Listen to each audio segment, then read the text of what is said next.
A 7 News on Your Side update. Earlier this week, we were the first to show you a disturbing video coming out of Prince George's County Police Department. One of its officers hitting a suspect 8 times in the head after the suspect spit at the officer. You see it playing out right behind us. It was ruled justifiable, but now I-Team investigative reporter Scott Taylor is back with questions about another alarming use of force video involving that same police officer. Scott. That's right. Now, this second video shows Officer Stephen Tucker in a tussle with a suspect who's handcuffed. It's cell phone video posted on social media and shows Tucker grabbing the man around the neck, and Tucker's arm lands on the guy's neck when they hit the ground. Cell phone video posted on X last October shows Prince George's County police officer Stephen Tucker grabbing a handcuffed suspect's neck during a struggle after the man refused to get into a patrol car's front seat. They fall, and Tucker's arm ends up on the man's neck. Is it appropriate use of force? Decide for yourself, but Prince George's County Police tell 7 News Tucker's direct supervisor, who viewed the cell phone video, decided Tucker's use of force justifiable. The suspect was arrested for disorderly conduct, resisting interfering with arrest, and possession of a dangerous controlled substance, all misdemeanors. Criminologist Eric Pisa with Northeastern University says if use of force lasts for a few seconds, it could be justifiable, but slow motion video doesn't show the entire story. Sir, back it off me. Body cameras from both officers fell off and don't show the neck restraints. Big enough. You're not big enough. Stop touching me. I think at one point in the video, it seems fairly clear that the officer does have his forearm up against the neck and jaw area of the individual. In an email, Brian Fisher, the police department's Media Relations Division Manager, tells 7 News a use of force review was written and it was deemed to be within policy by command staff. No internal affairs department investigation was conducted.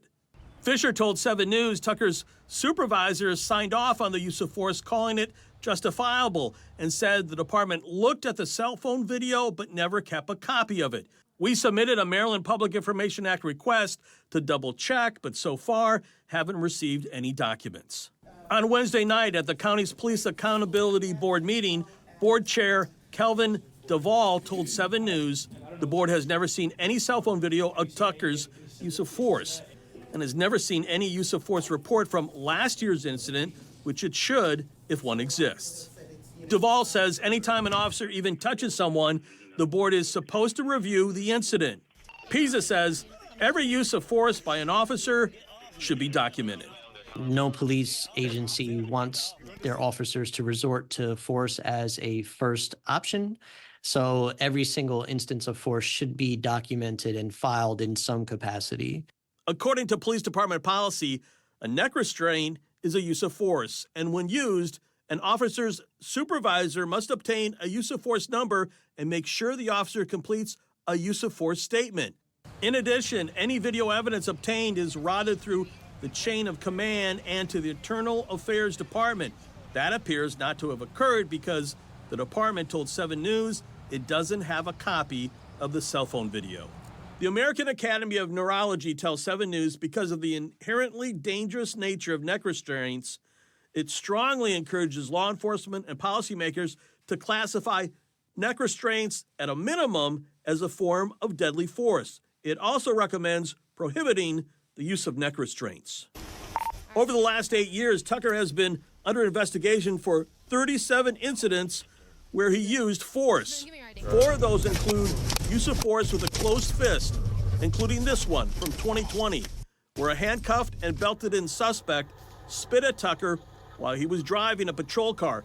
Tucker responded with 8 punches to the suspect's head. The department called it justifiable. Campaign Zero, an advocacy group that pushes to end law enforcement agency violence and hold police accountable, has a different take. It was clear that that was an unwarranted use of force and that punching him repeatedly in the head was not an appropriate response. So what does Prince George's County Police Chief Malik Aziz have to say? He refuses to answer any questions on camera from the I-Team. The man arrested in the video didn't want to talk to us on camera. His charges appear to have disappeared.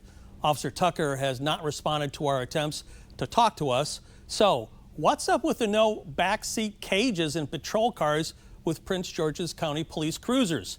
We dig into that and ask some tough questions. And could all of this been prevented? We'll do that next week. For the I-Team, Scott Taylor, 7 News. A lot more questions to be